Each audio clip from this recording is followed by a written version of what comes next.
இன்றைய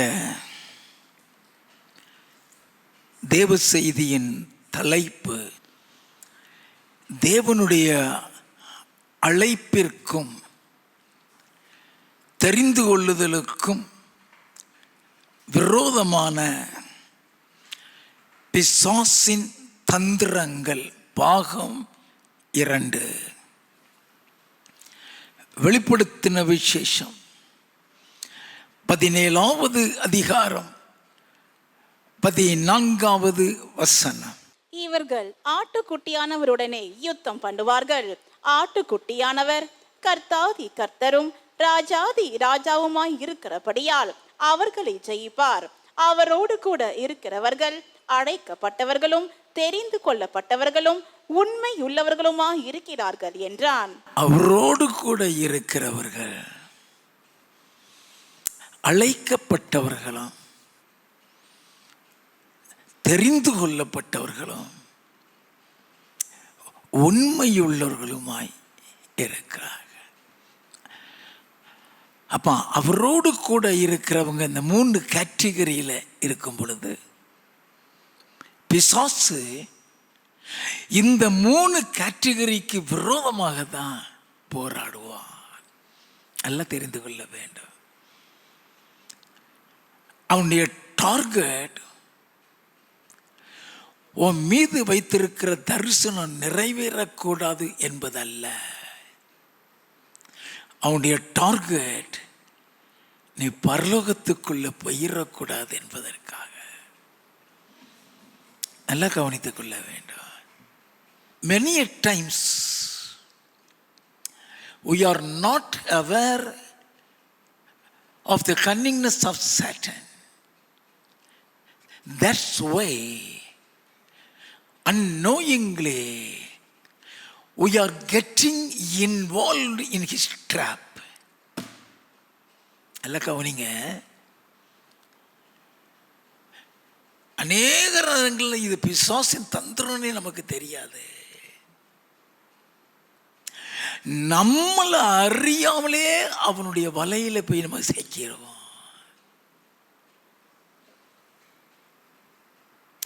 நம்மளை அறியாம நம்மளுக்கு தெரியாம அதுல சிக்கும் பொழுது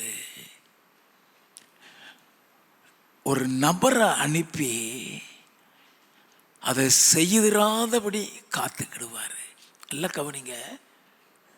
The difference when the Lord will escape you. When we are not aware and when we are unknowingly getting involved in his trap, the Lord will send someone to save you from the trap. Simultaneously, we know that this is sin. இது பாவம், இது தப்புன்னு தெரிஞ்சு நீ செய்யும் பொழுது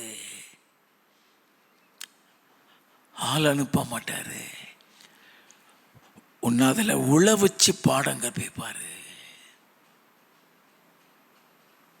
நல்லா கவனிக்க வேண்டாம். God's ways are mysterious. It's rather difficult to understand the mind of God. தாவீதுடைய வாழ்க்கையில தேவனுடைய இருதயத்துக்கு ஏற்றவன், தேவனால் அபிஷேகிக்கப்பட்டவன், தேவனுடைய ஞானத்தில் நிறைந்தவன். வேதத்தில் சாலமோனுக்கு கொடுக்கப்பட்ட ஞானம் வேற, தாவீதுக்கு கொடுக்கப்பட்ட ஞானம் வேற. சாலமோனுக்கு கொடுக்கப்பட்ட ஞானத்தை பார்த்து ராஜாக்கள் மாத்திரமல்ல உலகமே ஆச்சரியப்பட்டது. ஆனா தாவீதுக்கு கொடுக்கப்பட்ட ஞானத்தை பார்த்து சவுலே பயப்படுகிற அளவுக்கு இருந்தது. அப்படிப்பட்ட தாவீதையே கவுத்திட்டான். எல்லாம் கவனிங்க. நீங்களும் நானும் ஏமாத்துறோம். நல்லா கவனிங்க. எந்த அளவுக்கு நம்ம கவனமாக இருக்க வேண்டும். சாத்தானுடைய தந்திரங்கள் நம்முடைய அனுதின வாழ்க்கையில் இடைப்பட்டு தேவனுடைய ராஜ்யத்தை இழக்க வைத்து விடும் என்பதை சொல்லி,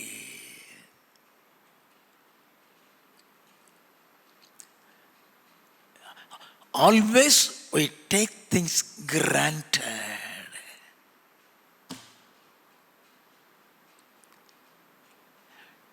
எந்த காரியத்தையும் நம்ம சீரியஸாக எடுக்கிறது இல்லை.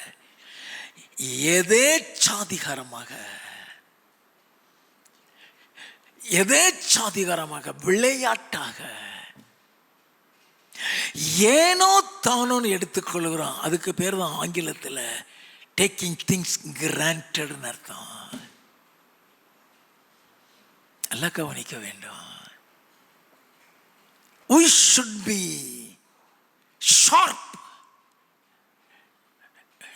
knowing the cunningness of Satan. அப்போஸ்தலனாகிய பவுல் பிசாசின் தந்திரங்கள் நாம் அறியாதவைகள் அல்ல என்று சொல்லுகிறான். அது அறிந்து வைத்திருக்கிறான். பேதுரு அதை குறித்து எழுதும் பொழுது be sharp and wise, அது அவன் எப்படி சொல்றான் வாசிப்போம். 1 பேதுருவின் புஸ்தகம் 5வது அதிகாரம் 8வது வசனம். தெளிந்த புத்தி உள்ளவர்களா இருங்கள். தெளிந்த புத்தி, be sharp. வாசிப்போம். விழித்திருங்கள். விழித்திரு, be wise. நல்லா கவனிக்க வேண்டும். பியூட்டிஃபுல் வார்த்தை அது. ஏனோ தானோன்னு இருந்துராத, அஜாக்கிரதையாய் இருந்துராத, அசதியாய் இருந்துராத. நீ ட்ராக் மாறி வரும் பொழுது ஆண்டவர் பேசுறது மாதிரியே உன்கிட்ட பேசுவான். நீ ஆண்டவர் பேசுறாரு நினைச்சு அசதியாய் இருந்து விடுவாய். நல்லா கவனிங்க. தேவனால் தெரிந்து கொள்ளப்பட்டவர்கள் மீது சாத்தானுடைய கண் எவ்வளவு ஷார்ப்பா இருக்குங்கிறத இன்றைய தேவ செய்தி மூலம் நாம் அறிந்து கொள்ள வேண்டும். நியாயாதிபதிகளின் புஸ்தகம் 13வது அதிகாரம் 1 முதல் 5 வசனங்களை வாசிக்க கேட்போம். இஸ்ரவேல் புத்திரர் மறுபடியும் கர்த்தரின் பார்வைக்கு பொல்லாப்பானதை செய்தபடியால் கர்த்தர் அவர்களை 40 வருஷம் அளவும் பெலிஸ்தர் கையில் ஒப்பு கொடுத்தார். அப்பொழுது தான் வம்சத்தானாகிய சோரா ஊராரான ஒரு மனுஷன் இருந்தான். அவன் பேர் மனோவா. அவன் மனைவி பிள்ளை பெறாத மலடியாயிருந்தாள். அவன் மனைவி, அதுதான் முக்கியமான பகுதி, பிள்ளை பெறாத மலடியாயிருந்தாள். 5-6 பிள்ளைகளை பெற்றவளை பார்த்து இன்னும் ஒரு பிள்ளை பெரு சொல்ற அனுபவம் வேற. பிள்ளையே பெற முடியாத ஒரு மலடிட்ட வந்து நிற்கிறாரு. வாசிப்போம். கர்த்தருடைய தூதனானவர் அந்த ஸ்திரீக்கு தரிசனமாகி அவளை நோக்கி, இதோ பிள்ளை பெறாத மலடியான நீ கர்ப்பந்தரித்து ஒரு குமாரனை பெறுவாய். பிள்ளை பெறாத மலடியாக இருக்கிற நீ, பிள்ளையே பெறாத இனிமே உனக்கு, அப்படிப்பட்ட உனக்கு ஆண்டவர் சொல்ல, நீ கர்ப்பந்தரித்து ஒரு குமாரனை பெறுவாய். ஆதலால் நீ திராட்சை ரசமும் மதுபானமும் குடியாத படிக்கும், தீட்டானது ஒன்றும் புசியாத படிக்கும் எச்சரிக்கையாயிரு. நீ கர்ப்பந்தரித்து ஒரு குமாரனை பெறுவாய். அவன் தலையின் மேல் சவரங்கன் கத்தி படலாகாது. அந்த பிள்ளை பிறந்தது முதல் தேவனுக்கென்று நசரேயனாயிருப்பான். அவன் இஸ்ரவேலை பெலிஸ்தரின் கைக்கு நீங்களாக்கி ரட்சிக்க தொடங்குவான் என்றார். அவன் பிறக்கவே இல்லை. அவன் பிறக்கவே இல்லை. ஆண்டவர் சொல்றாரு, இஸ்ரவேல் மக்கள் இந்த பெலிஸ்தருக்கு அடிமையாயிட்டு கிடக்கிறாங்க. அங்க இருந்து அவர்களை விடுவித்து வெளியே கொண்டு வருவான். அப்படின்னா ரட்சிக்க தொடங்குவான்னா அவன் ஒரு ரட்சகன், இஸ் எ சேவியர். ஏன் இத்தனை கட்டுப்பாடு அவன் தாய்க்கு கொடுக்கிறாருன்னா, அவனை போல ஒருத்தன் பிறந்ததும் இல்லை, அவனுக்கு அப்புறம் பிறக்க போறதும் இல்லை.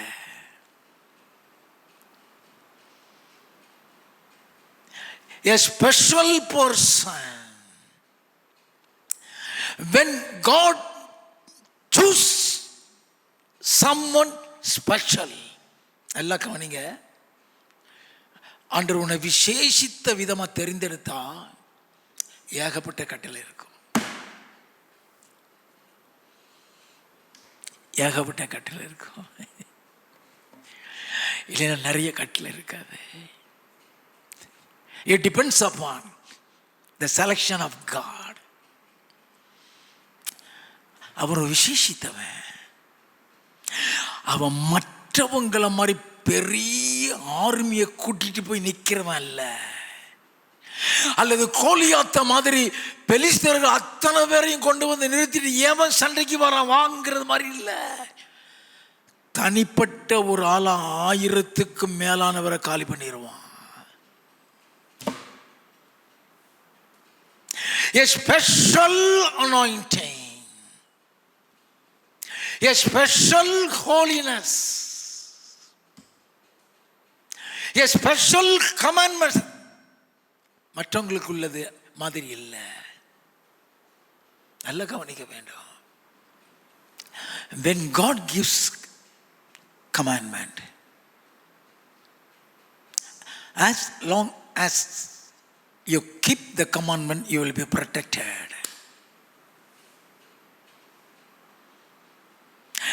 அந்த கட்டளையின்படி நீ நடந்தா மட்டும்தான் நீ பாதுகாக்கப்படுவ. அது உனக்கு வேலி. It's a fence.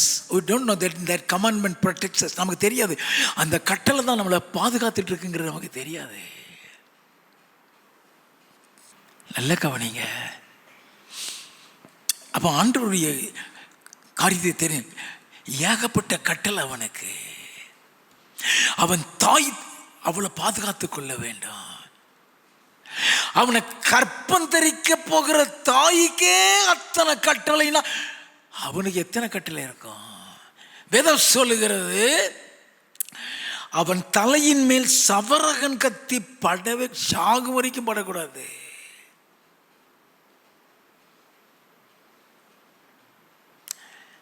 அந்த முடியில தான் அபிஷேகம் இருக்குன்னு எவனுக்காவது தெரியுமா? எவனுக்குமே தெரியாது. நல்ல கவனிங்க. அவர் சொல்றத பிசாசும் கவனிப்பான்.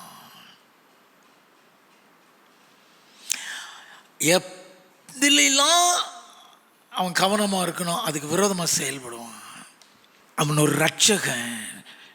12வது வசனத்தில் இருந்து, அப்பொழுது மனோவா, நீர் சொன்ன காரியம் நிறைவேறும் போது அந்த பிள்ளையை எப்படி வளர்க்க வேண்டும், அதை எப்படி நடத்த வேண்டும் என்று கேட்டான். கர்த்தருடைய தூதனானவர் மனோவாவை நோக்கி, நான் ஸ்திரீயோட சொன்ன யாவற்றிற்கும் அவள் எச்சரிக்கையாயிருந்து. பாத்தீங்களா? அது அவளுக்கு மாத்திரம் இல்ல, இவன் பாதுகாக்க அவ எச்சரிக்கையா இருக்கணும். நான் ஸ்திரீயோட சொன்ன யாவற்றிற்கும் அவள் எச்சரிக்கையாயிருந்து, திராட்சை செடியிலே உண்டாகிறதொன்றும் சாப்பிடாமலும் திராட்சை ரசமும் மதுபானமும் குடியாமலும் தீட்டானதொன்றும் புசியாமலும் நான் அவளுக்கு கட்டளையிட்டதை எல்லாம் கை கொள்ள கடவுள் என்றார். கட்டளையில எவ்வளவு கவனமா இருக்குங்கிறத கவனிச்சுக்கிடுங்க. அத்தனை பிசாசு கேட்பான்.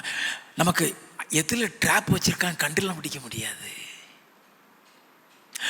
ஒளிஞ்சிட்டான் சாத்தான் நினைச்சிருவான்,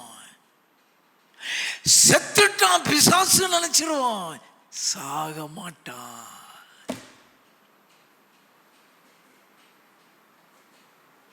இயேசுவுக்கே வேதம் சொல்லுகிறது, கொஞ்ச நாள் அவரை விட்டு விலகி இருந்தானா. இயேசுவுக்கே சொல்லப்பட்டிருக்கியா, கொஞ்ச நாள் அவரை விட்டு விலகி இருந்தான். உன்னை எப்படி கவுத்தலாம், எப்படி பரலோகத்தை சுதந்திரிக்க விடாம ஆக்கலாம். எப்படி தேவன் உன் மீது வைத்த திட்டம் தரிசனத்தை நாசமாக்கலாம்.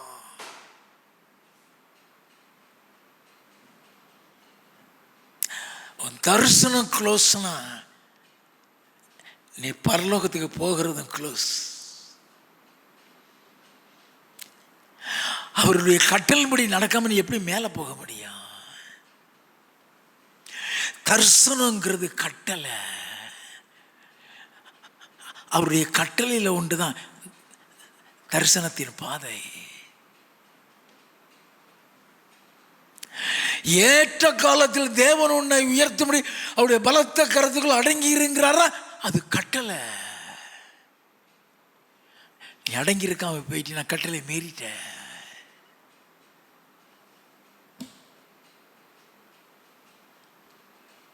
நல்ல கவனிங்க, நாம் அநேக காரியங்களை தெரிந்து கொள்ள வேண்டும். நல்ல கவனிங்க, ஆண்டவர் ஒரு மலடி வயிற்றில் அவனை பிறக்க வைக்கிறாரு. ஒரு மலடி வயிற்றில் பிறக்க வைக்கிறாரு. எ ஸ்பெஷல் பர்சனை பிறக்க வைக்கிறாரு. அவனுக்கு ஏகப்பட்ட கட்டளை கொடுத்துட்டாரு. 24, 25 வசனங்கள். பின்பு அந்த ஸ்திரீ ஒரு குமாரனை பெற்று அவனுக்கு சிம்சோன் என்று பெயரிட்டாள். அந்த பிள்ளை வளர்ந்தது. கர்த்தர் அவனை ஆசீர்வதித்தார். அவன் சோராவுக்கும் எஸ்தவோலுக்கும் நடுவில் உள்ள தானின் பாளையத்தில் இருக்கையில் கர்த்தருடைய ஆவியானவர் அவனை ஏவ துவக்கினார். இப்போ அவன் மீது வைத்த தரிசனம் ஆரம்பிக்கிறது.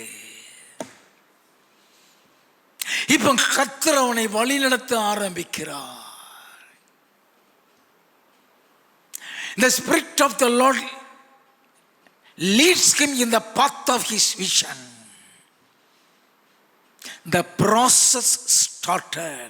நியாயாதிபதிகள் 14வது அதிகாரம் 1 முதல் 4 வசனங்கள்.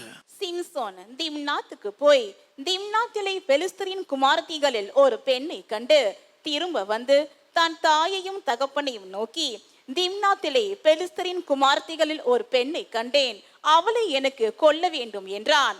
அப்பொழுது அவன் தாயும் அவன் தகப்பனும் அவனை நோக்கி, நீ போய் விருத்த சேதனம் இல்லாத பெலிஸ்தரிடத்தில் ஒரு பெண்ணை கொல்ல வேண்டியதென்ன? உன் சகோதரின் குமார்த்திகளிலும் எங்கள் ஜனம் அனைத்திலும் பெண் இல்லையா என்றார்கள். சிம்சோன் தன் தகப்பனை நோக்கி, அவள் என் கண்ணுக்கு பிரியமானவள், அவளையே எனக்கு கொல்ல வேண்டும் என்றான். அவன் பெலிஸ்தரிடத்தில் குற்றம் பிடிக்க முகாந்திரம் உண்டாகும்படி, அது அவளை கல்யாணம் கட்டுறதுக்காக கொண்டு போறாருன்னு நினைச்சிடாதீங்க.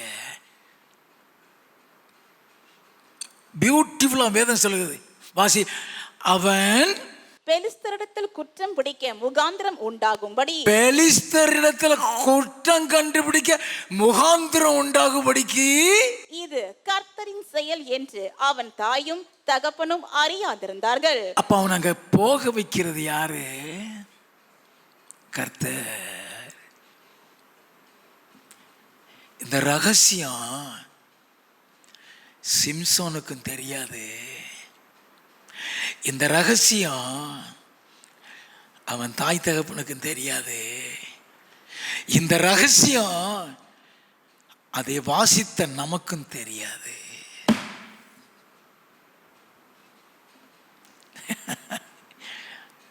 நல்ல கவனிங்க, எப்பொழுதுமே when God has a plan in your life, உன்னை குறித்து தேவன் ஒரு திட்டம், ஒரு தரிசனம் வச்சா அதை நிறுத்த, அதை தடுக்க முதல்ல பிசாசு வந்து நிற்பான். அதெல்லாம் கவனிச்சு, இது ஆண்டவருடைய திட்டம். இப்போ அவன் அங்கே போகிறது ஆண்டவருடைய செயல், போக விட மாட்டான். நல்ல கவனிங்க, போக விட மாட்டான்.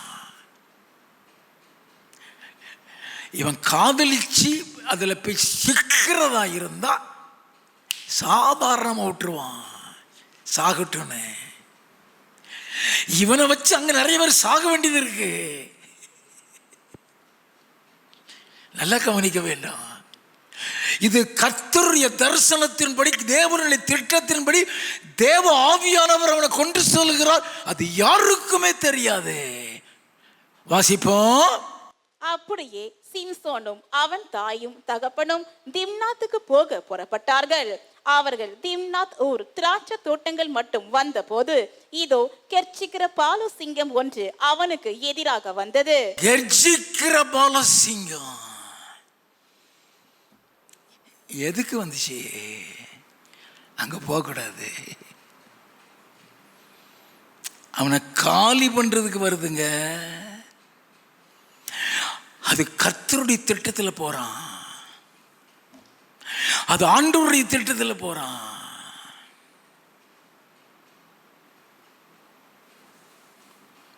அவளை கல்யாணம் கட்டுறதுக்கு இல்லை, பெலிஸ்தர்களை சாகடிக்கிறதுக்கு. ஆண்டவருடைய திட்டம் ஒன்று அங்க நிறைவேற போகிறது. அந்த பெலிஸ்தருடைய குமாரத்தை அவன் கெட்டிட்டான்னா அது தேவ திட்டம் கிடையாது. அவன் என் கண்ணுக்கு பிரியமானவளை ஆக்கி கொண்டு போகிறாரு அங்க. இல்லைன்னா அவளை ஈஸியா அங்க உள்ள நுழைய முடியாது. சம்பந்தம் கேட்கறதுக்கு போறாங்க. இவன் போறது சம்பந்தம் கேட்கறதுக்கு. இவனுக்கு பொண்ணு பார்க்க போறாங்க. நம்ம பாஷையில ஏன் சிங்கம் வந்தது தெரியுமா? 1 பேதுருவின் புஸ்தகம் 5வது அதிகாரம் 8வது வசனம். தெளிந்து புத்தி உள்ளவர்களாயிருங்கள், விழித்திருங்கள். ஏனெனில் உங்கள் எதிராளியாகிய பிசாசானவன் கெர்ச்சிக்கிற சிங்கம் போல் எவனை விழுங்கலாமோ என்று வகை தேடி சுற்றி திரிகிறான். விழுங்கிறதுக்கு தான் வர்றான். இப்ப இவன் ஆண்டவருடைய தரிசனத்தின்படி போறதுனால தேவனுடைய வல்லமை இவனுக்குள்ள வந்து ஒரு ஆட்டுக்குட்டியை கிழிச்சு போடுற மாதிரி கிழிச்சு போட்டு போயிடுவான். நியாயாதிபதிகள் 14:6-7. அப்பொழுது கர்த்தருடைய ஆவி அவன் மேல் பலமாய் இறங்கினதினால் அவன் தன் கையில் ஒன்றும் இல்லாதிருந்தும் அதை ஒரு ஆட்டுக்குட்டியை கிழித்து போடுகிறது போல் கிழித்து போட்டான். கிழிச்சு தூக்கி தூர வீசிட்டான். வாசிப்போம். ஆனாலும் தான் செய்ததை அவன் தன் தாய் தகப்பனுக்கு அறிவிக்கவில்லை. அவனுக்கு அது ஒரு சாதாரண மேட்டர். இது ஒரு பெரிய இஷ்யூ மாதிரிலாம் கிடையாது. ஆட்டை கிழிக்காம கிழிச்சு தூர வந்துச்சு, கழுதையை அடிச்சோம், போட்டோம், கொண்டு போட்டு போயிட்டோம். இதை போய் தாயிட்ட சொல்ல, டேய் சிங்கம் எதுக்கு வந்து நீ போகக்கூடாதுடா, அப்ப நம்ம திரும்பிடுவோம் சொல்லிடக்கூடாது. தாய்க்கும் சொல்லல அவன். வாசிப்போம். அவன் போய் அந்த பெண்ணோடு பேசினான். அவள் சிம்சோனின் கண்ணுக்கு பிரியமாயிருந்தாள். பேசியெல்லாம் முடிச்சாச்சு. பேச்சுவார்த்தை முடிந்தது திருமணத்திற்கு. வாசிப்போம். சில நாட்களுக்கு பின்பு அவன் அவளை விவாகம் பண்ண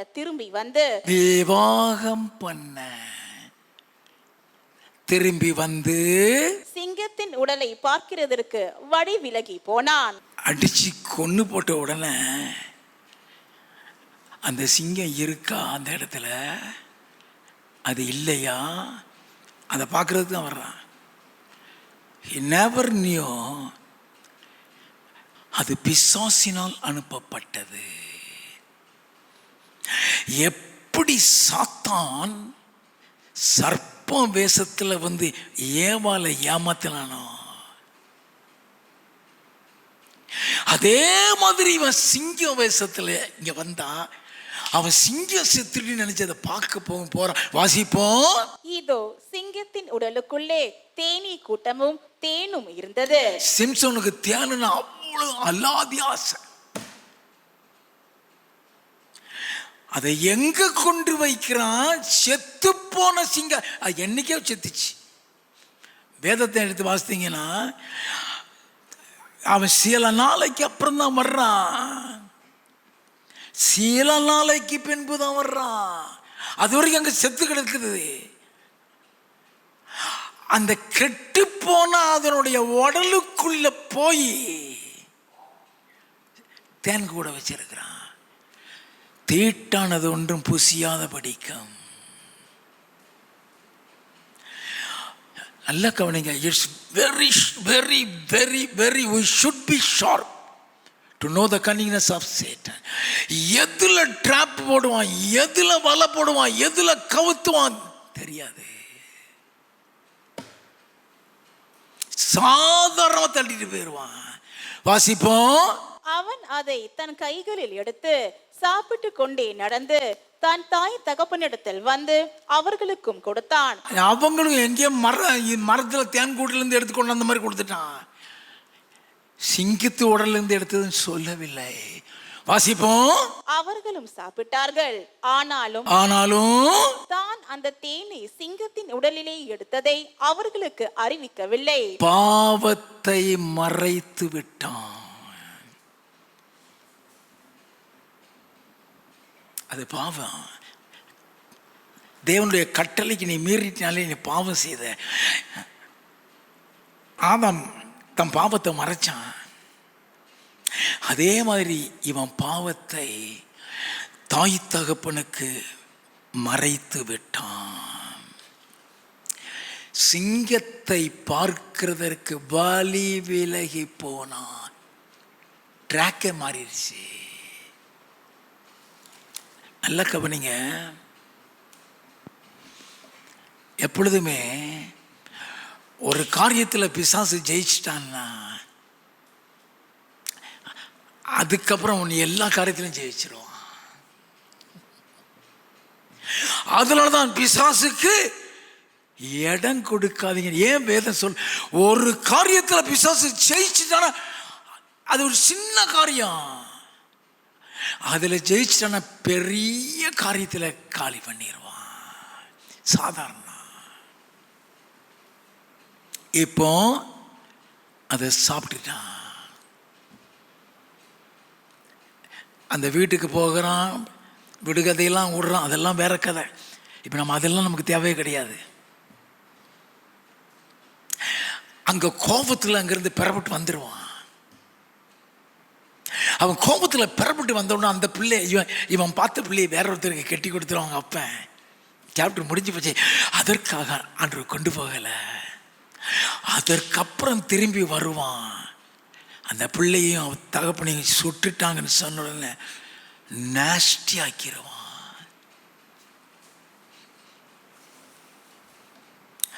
ஒரு கழுத தாடையை வச்சு 1000 பேர் அடிச்சு கொண்டுருவான்.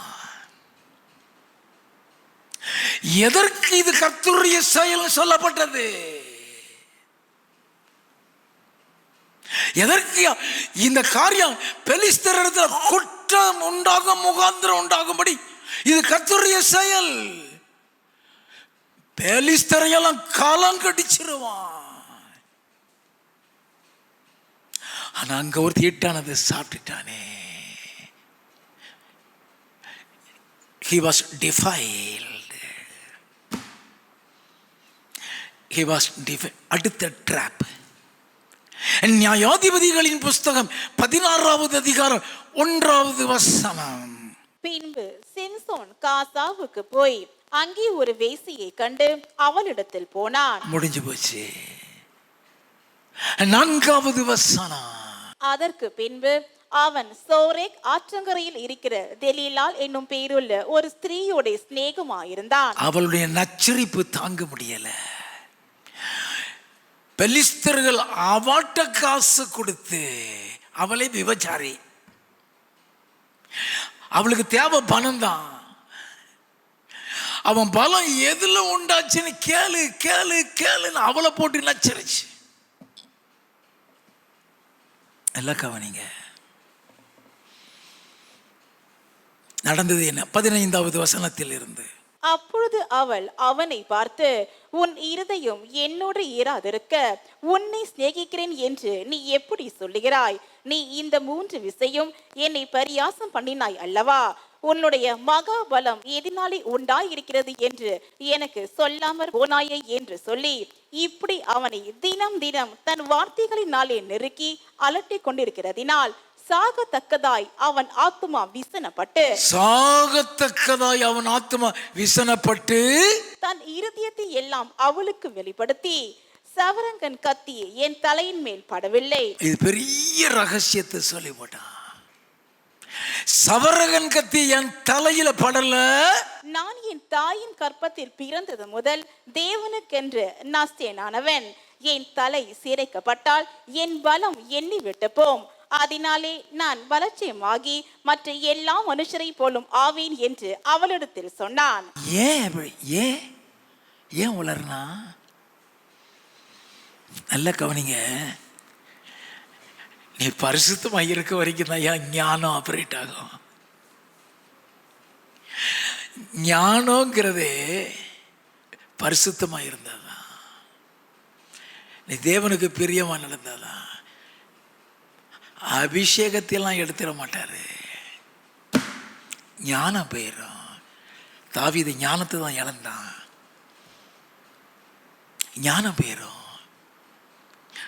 When you commit a sin, when you grieve the Holy Spirit, அதை நீ அறிந்து கொள்ளத்தக்கதாக ஞானத்தை எடுத்துருவாரு. ஞானம் செயல்படாது. அவன் ஞானம் அவனை விட்டு போயிருச்சு. கம்ப்ளீட்டா உளறிட்டான், எல்லாத்தையும் உளறிட்டான். 19வது வசனத்தில் இருந்து அவள் அவனை தன் மடியிலே நித்திரை செய்ய பண்ணி ஒருவனை அடைத்து அவன் தலைமயிரின் 7 ஜடைகளையும் சிறைப்பித்து அவனை சிறுமைப்படுத்த தொடங்கினாள். அவன் பலம் அவனை விட்டு நீங்கிற்று. அவன் பலம் அவனை விட்டு மேட்ரு பண்ணிச்சு. வாசிப்போம். அப்பொழுது அவள், சிம்சோனே, பெலிஸ்தர் உன்மேல் வந்து விட்டார்கள் என்றால் அவன் நித்திரை விட்டு விழித்து கர்த்தர் தன்னை விட்டு விலகினதை அறியாமல், கர்த்தர் தன்னை விட்டு விலகினதை அறியாமல் எப்போதும் போல உதறி போட்டு வெளியே போவேன் என்றான். கர்த்தர் விலகினது தெரியாதுங்க, கண்டுபிடிக்க முடியாதுங்க, கண்டுபிடிக்க முடியாது. ஏன் கண்டுபிடிக்க முடியாதுன்னா அபிஷேகம் இருக்கும். அந்த அபிஷேகம் இருந்தனால கர்த்தர் விலகினதே தெரியாது.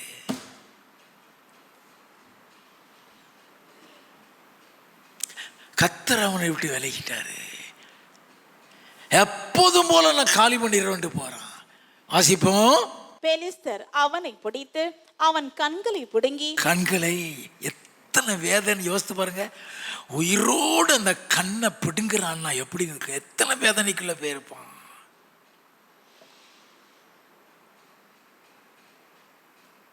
ஆண்டவரால் கைவிடப்பட்டு ஆச்சுனா அதுதாங்க நிலைமை. அவரை விட்டு மட்டும் போயிடாதீங்க, அவரை வெண்திர விட்டு போயிடாதீங்க. வாசிப்போம். அவனை காசாவுக்கு கொண்டு போய் அவனுக்கு 2 வெண்கல விலங்கு போட்டு சிறைச்சாலையிலே மாவரைத்து கொண்டிருக்க வைத்தார்கள். சிறைச்சாலையில் மாவரைத்து கொண்டிருக்க வைத்தார்கள். வாசிப்போம். அவன் தலைமயிர் சிரைக்கப்பட்ட பின்பு திரும்பவும் முளைக்க தொடங்கிற்று. அவன், நான் நினைக்கிறேன், கண்ணு போனதுக்கு அப்புறம் தேவ சமூகத்தில் கதறி அழுதிருப்பான். தாவீது தண்டனை கிடைச்சதுக்கு அப்புறம் தான் பாவ மன்னிப்புக்குள்ள போறான். அவர் மன்னிக்க தயை பெற, ஆனால் கண்ணு திரும்பி வராது. போனது போனதுதான். பலன் திரும்ப வந்துருச்சு. ஏன் பலன் திரும்ப வந்திருக்கணும்னா அவன் தன்னை ஒப்பு கொடுத்து ஜெபிச்சிருப்பான், அழுது ஜெபித்திருப்பான். அவன் தலைமறி திரும்ப முளைக்கார்ந்து 28வது வசனத்தில் இருந்து. அப்பொழுது சிம்சோன் கர்த்தரை நோக்கி கூப்பிட்டு, கர்த்தராகிய ஆண்டவரே, நான் என் 2 கண்களுக்காக ஒரே தீர்வையாய் பெலிஸ்தர் கையிலே பழி வாங்கும் படிக்கு இந்த ஒரு விசை மாத்திரம் என்னை நினைத்தருளும். இந்த ஒரு விசை மாத்திரம் என்னை நினைத்தருள் ஆண்டவரே. தேவனே பலப்படுத்தும் என்று சொல்லி சிம்சோன் அந்த வீட்டை தாங்கி நிற்கிற 2 நடு தூண்களில் ஒன்றை தன் வலது கையினாலும் மற்றொன்றை தன் இடது கையினாலும் பிடித்து கொண்டு, என் ஜீவன் பெலிஸ்தரோடே கூட மடிய கடவுது என்று சொல்லி பலமாய் சாய்க்க அந்த வீடு அதில் இருந்த பிரபுக்கள் மேலும் எல்லா ஜனங்கள் மேலும் விழுந்தது. இவ்விதமாய் அவன் உயிரோடு இருக்கையில் அவனால் கொல்லப்பட்டவர்களை பார்க்கிலும் அவன் சாகும் போது அவனால் கொல்லப்பட்டவர்கள் அதிகமாயிருந்தார்கள். எத்தனை பேர் செத்தான் தெரியுமா? இதுல சாஞ்சுது. அவன் ஒரு கழுது தாடையை வச்சு 1000 பேரை தான் கொன்னான். இப்ப எத்தனை பேர் செத்தாங்க தெரியுமா? 27வது வசனம். அந்த வீடு புருஷராலும் ஸ்திரீகளாலும் நிறைந்திருந்தது. அங்கே பெலிஸ்தரின் சகல பிரபுக்களும் வீட்டின் மேல் புருஷரும் ஸ்திரீகளுமாக ஏறக்குறைய 3000 பேர் சிம்சோன் வேடிக்கை காட்டுகிறதை பார்த்து கொண்டிருந்தார்கள். 3000 பேர் செத்தான். 3000 பேர் காலி. அவன் அந்த பாவத்துக்குள்ள உலாம இருந்தா முழு பெலிஸ்தரையும் காலி பண்ணியிருப்பான். எல்லாம் கவனிங்க. தேவனுடைய திட்டங்கள், தரிசனங்கள், we must be very careful. பிறக்கிறதுக்கு முன்னாலே தெரிந்து கொள்ளப்பட்டவன். இன்னொரு சம்பவம் பார்த்துட்டு நம்ம முடிக்கலாம். 1 ராஜாக்களின் புஸ்தகம் 13வது அதிகாரம் முதல் 3 வசனங்கள். யெரொபெயாம் தூபம் காட்ட பலிபீட தண்டையிலே நிற்கையில், இதோ தேவனுடைய மனுஷன் ஒருவன் கர்த்தருடைய வார்த்தையின்படியே யூதாவில் இருந்து பெத்தேலுக்கு வந்து அந்த பலிபீடத்தை நோக்கி, பலிபீடமே பலிபீடமே, இதோ தாவீதின் வம்சத்தில் யோசியா என்னும் பேருள்ள ஒரு குமாரன் பிறப்பான். அவன் உன்மேல் தூபம் காட்டுகிற மேடைகளின் ஆசாரியர்களை உன்மேல் பலியிடுவான். மனுஷரின் எலும்புகளும் உன்மேல் சுட்டரிக்கப்படும் என்பதை கர்த்தர் உரைக்கிறார் என்று கர்த்தருடைய வார்த்தையை கூறி, அன்றைய தினம் அவன் ஒரு அடையாளத்தையும் சொல்லி, இதோ இந்த பலிபீடம் வெடித்து அதன் மேலுள்ள சாம்பல் கொட்டுண்டு போம், கர்த்தர் உரைத்ததற்கு இதுவே அடையாளம் என்றான். நல்ல கவனி. பிறக்கவே இல்லைங்க, பேர சொல்லிட்டான். பிறக்கவே இல்லை, உருவாகவே இல்லை. என்னைக்கோ பிறக்க போறான். யோசியா என்னும் பேரில் ஒரு குமாரன் பிறப்பான். அவன் இப்படிலாம் செய்வான். இது கர்த்தர் சொன்னாருங்கிறதற்கு அடையாளமும் சொல்லி போட்டான். 5வது வசனம். தேவனுடைய மனுஷன் கர்த்தருடைய வார்த்தையால் குறித்திருந்த அடையாளத்தின்படியே பலிபீடம் வெடித்து சாம்பல் பலிபீடத்தில் இருந்து கொட்டுண்டு போயிற்று. நல்ல கவனிய. பிறக்கிறதுக்கு முன்னாலே இவனை கொடுத்த திட்டம், பிறக்கிறதுக்கு முன்னாலே பேர் சொல்லி சொல்றாரு. அவனுடைய பேரை சொல்லி கர்த்தர் சொல்றாரு. அப்படி பேர் சொல்லப்பட்ட வாழ்க்கையை நம்ம கவனிக்க வேண்டும். 2 ராஜாக்களின் புஸ்தகம் 21வது அதிகாரம் 19வது வசனம். ஆமோன் ராஜாவான போது 22 வயதாயிருந்து 2 வருஷம் எருசலேமில் அரசாண்டான். நல்ல கவனிங்க. ஆமோனை குறித்து சொல்லப்பட்டிருக்கிறது. 2 வருஷம் தான் ஆட்சி செய்தான். 22வது வசனத்திலிருந்து, கர்த்தரின் வழியிலே நடவாமல் தன் பிதாக்களின் தேவனாகிய கர்த்தரை விட்டு விட்டான். ஆண்டவரை விட்டுட்டான். 2 வருஷத்துல சாப்டர் முடிஞ்சு போச்சு. ராஜாவான 2 வருஷத்துல வாசிப்போம். ஆமோனின் ஊழியக்காரர் அவனுக்கு விரோதமாய் கட்டுப்பாடு பண்ணி ராஜாவை அவன் அரண்மனையிலே கொன்று போட்டார்கள்.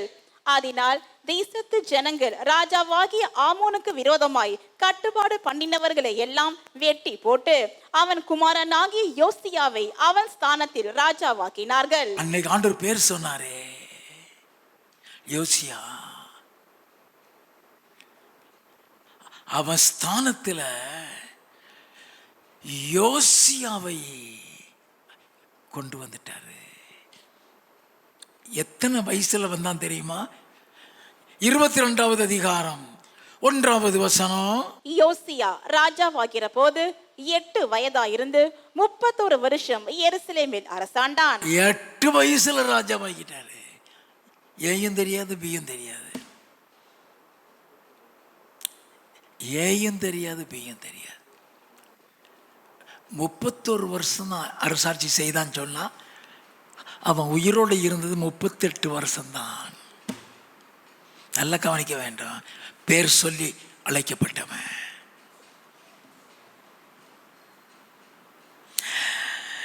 2வது வசனம். அவன் கர்த்தரின் பார்வைக்கு செம்மையானதை செய்து தன் தகப்பனாகிய தாவீதின் வழியிலெல்லாம் வலது இடதுபுறம் விலகாமல் நடந்தான். கர்த்தருக்கு பிரியமா நடந்தவன். நல்லா கவனிக்க வேண்டும். பிசாசு எப்படியெல்லாம் தந்திரம் பண்ணுவாங்கிறது தெரியும் வேண்டாம். தேவனால் முன்குறிக்கப்பட்டவன், தேவனால் பேர் சொல்லி அழைக்கப்பட்டவன், தேவனுடைய தரிசனத்தின்படி ராஜாவாக்கப்பட்டவன், கர்த்தருக்கு பிரியமானபடி எல்லா காரியத்தையும் அங்கே செஞ்சுக்கிட்டு இருக்கான். 2 ராஜாக்கள் 23வது அதிகாரம் 15-16. இஸ்ரவேலை பாவம் செய்ய பண்ணின நேபாத்தின் குமாரன் ஆகிய யெரொபெயாம் பெத்தேலில் உண்டாக்கி இருந்த பலிபீடமும் மேடையும் ஆகிய அவ்விரண்டையும் அவன் இடித்து அந்த மேடையை சுட்டெரித்து தூளாக்கி விக்கிரக தோப்பையும் சுட்டெரித்தான். எல்லாத்தையும் காலி பண்ணிட்டான். எல்லாத்தையும் காலி பண்ணி எப்படி யெரொபெயாம் காலத்தில் அவன் சொன்னானோ அந்த காரியத்தை அப்படியே செய்கிறான்.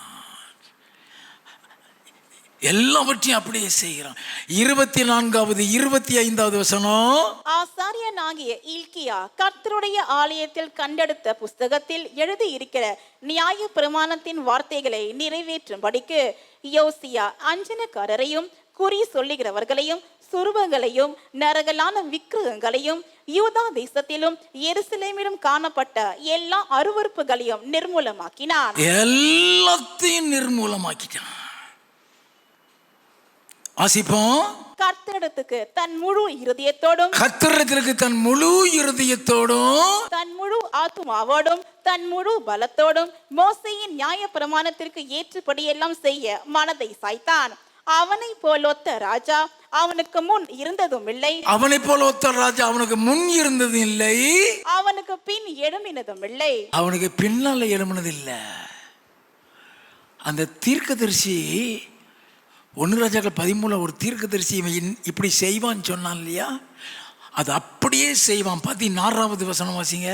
யோசியா திரும்பி பார்க்கிற போது அங்கே அந்த மலையில் இருக்கிற கல்லறைகளை கண்டு ஆட்களை அனுப்பி அந்த கல்லறைகளில் உள்ள எலும்புகளை எடுத்து வர செய்து இப்படி நடக்கும் என்று தேவனுடைய மனுஷன் கூறின கர்த்தருடைய வார்த்தையின்படியே, இப்படி நடக்கும் அவன் சொன்னானே, அந்த வார்த்தையின்படி அவைகளை அந்த பலிபீடத்தின் மேல் சுட்டெரித்து அதை தீட்டாக்கினான். அப்படியே நடக்குது. அதான் தீர்க்க தரிசனம். அதான் தீர்க்க தரிசனம். சொன்னது அப்படியே. ஆண்டவருக்கு பிரியமானவன். 2 நாளாகமம் 35வது அதிகாரம் 20வது வசனத்தில் இருந்து. யோசியா தேவாலயத்திற்கு அடுத்ததை திட்டப்படுத்தின இந்த எல்லா நடவடிக்கைகளுக்கும் பின்பு எகிப்தின் ராஜாவாகிய நேக்கோ ஐபிராத்து நதியோரமான கர்கெமிஸ் பட்டணத்தின் மேல் யுத்தம் பண்ண வந்தான். நல்ல கவனிங்க. தேவனுக்கு பிரியமா நடந்தவன், பேர் சொல்லப்பட்டவன், அழைக்கப்பட்டவன்,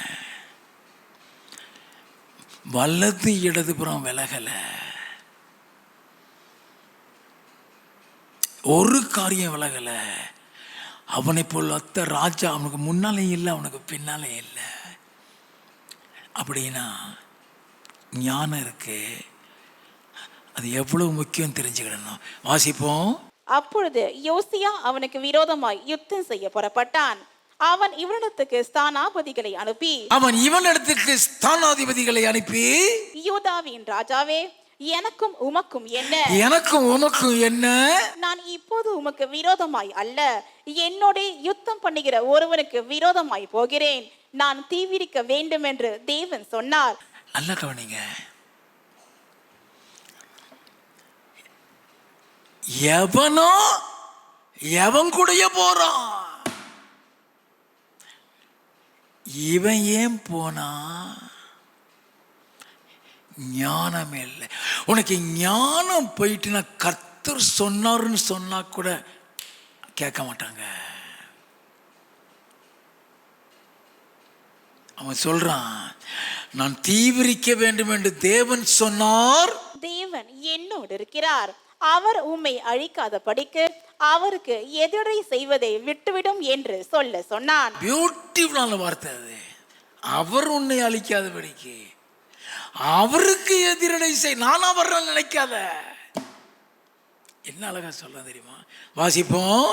ஆனாலும் யோசியா தன் முகத்தை அவனை விட்டு திருப்பாமலும் நேகோ சொன்ன தேவனுடைய வாயின் வார்த்தைகளுக்கு செவி கொடாமலும், நேகோ சொன்ன தேவனுடைய வார்த்தைக்கு செவி கொடாமலும், அவனுடைய யுத்தம் பண்ண வேஷம் மாறி மெகிதோவின் பள்ளத்தாக்கிலே யுத்தம் பண்ணுகிறதற்கு வந்தான். வில் வீரர் யோசியா ராஜாவின் மேல் அம்பு எய்தார்கள். 24வது வசனம். அப்பொழுது அவனுடைய ஊழியக்காரர் அந்த ரதத்தின் மேல் இருந்து அவனை இறக்கி அவனுக்கு இருந்த 2வது ரதத்தின் மேல் ஏற்றி அவனை எருசலேமுக்கு கொண்டு வந்தார்கள். அவன் மரணம் அடைந்து தன் பிதாக்களின் கல்லறையில் அடக்கம் பண்ணப்பட்டான். நல்லா கவனிங்க, 38 வயசுல செத்துட்டான். அவனை குறித்து கர்த்தர் அவனுக்கு வாக்குத்தத்தம் கொடுத்திருந்தாரு. என்ன வாக்குத்தத்தம்? 2 ராஜாக்களின் புஸ்தகம் 22வது அதிகாரம் 14, 15 வசனங்களை வாசிப்போம்.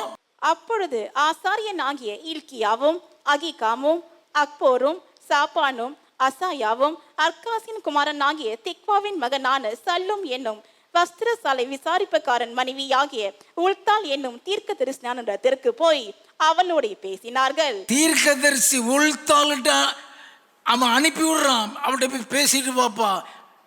வாசிப்போம். அவள் எருசலேமின் 2ஆம் வகுப்பிலே கூடியிருந்தாள். அவள் அவர்களை நோக்கி உங்களை என்னிடத்தில் அனுப்பினவரிடத்தில் நீங்கள் போய் இஸ்ரவேலின் தேவனாகிய கர்த்தர் உரைக்கிறது என்னவென்றால், கர்த்தர் சொல்லுகிறதுன்னு சொல்றா. நல்லா கவனிக்க வேண்டும்.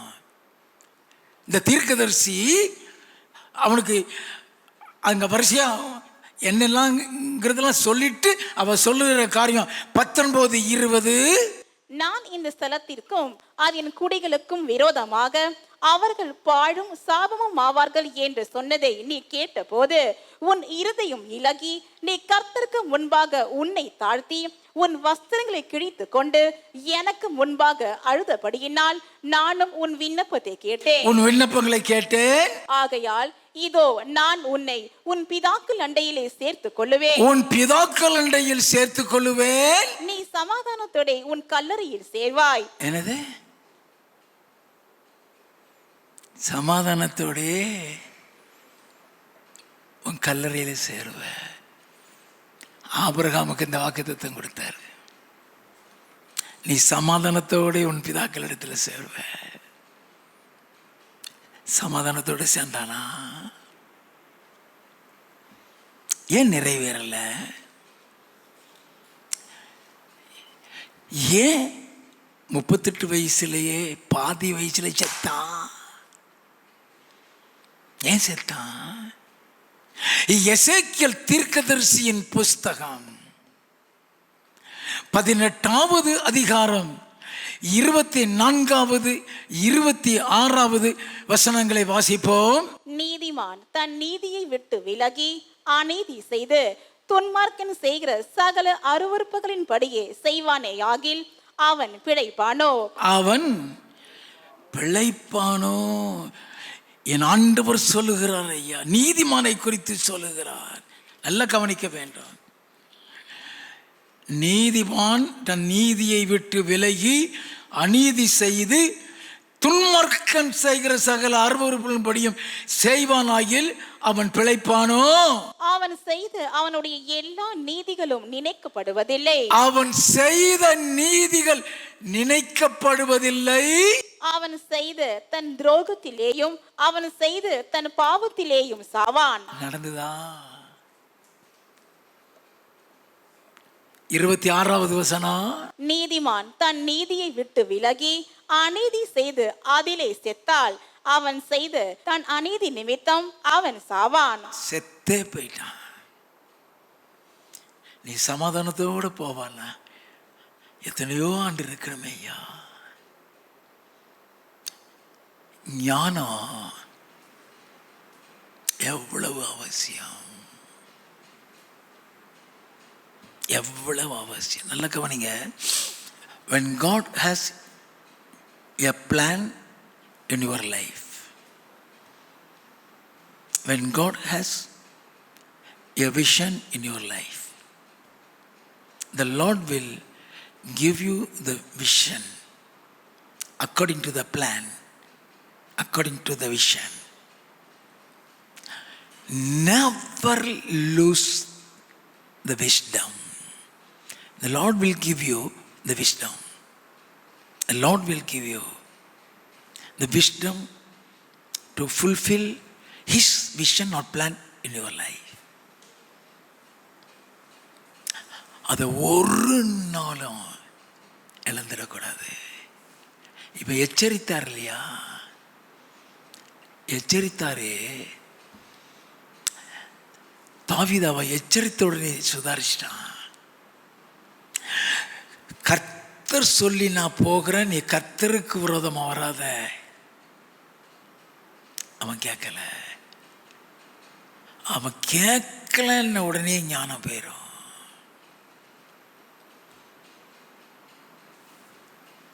அநியாயமாய் செத்தான். நேர்மையானவன், பேர் சொல்லி குறிக்கப்பட்டவன், அழைக்கப்பட்டவன். நீ தேவனால் தெரிந்து கொள்ளப்பட்டு விட்டாயா? நீ தேவனால் அழைக்கப்பட்டு விட்டாயா? நீ தேவனால் முன்குறிக்கப்பட்டு விட்டாயா? நீ வலது பக்கமும் விலக முடியாது, இடது பக்கமும் விலக முடியாது. வாசிப்போமா? யோசுவாவின் புஸ்தகம் 1வது அதிகாரம் 7வது வசனத்தில் இருந்து. என் தாசனாகிய மோசே உனக்கு கற்பித்த நியாய பிரமாணத்தின்படி எல்லாம் செய்ய கவனமாக இருக்க மாத்திரம், கவனமாக இருக்க மாத்திரம், மிகவும் பலம் கொண்டு திடமனதாயிரு. பலம் கொண்டு திடமனதாயிரு. நீ போகும் இடமெல்லாம் புத்திமானாய் நடந்து கொள்ளும்படிக்கு, நீ போகிற இடத்துல எல்லாம் புத்திமானாய் நடந்து கொள்ளும்படிக்கு அதை விட்டு வலது இடது புறம் விலகாதிருப்பாயாக. வலது இடது புறம், அதுதான் பாதை. இங்கேயும் நீ விளைகிற முடியாது, இங்கேயும் ஸ்ட்ரெயிட்டா போகணும். அல்லேலூயா.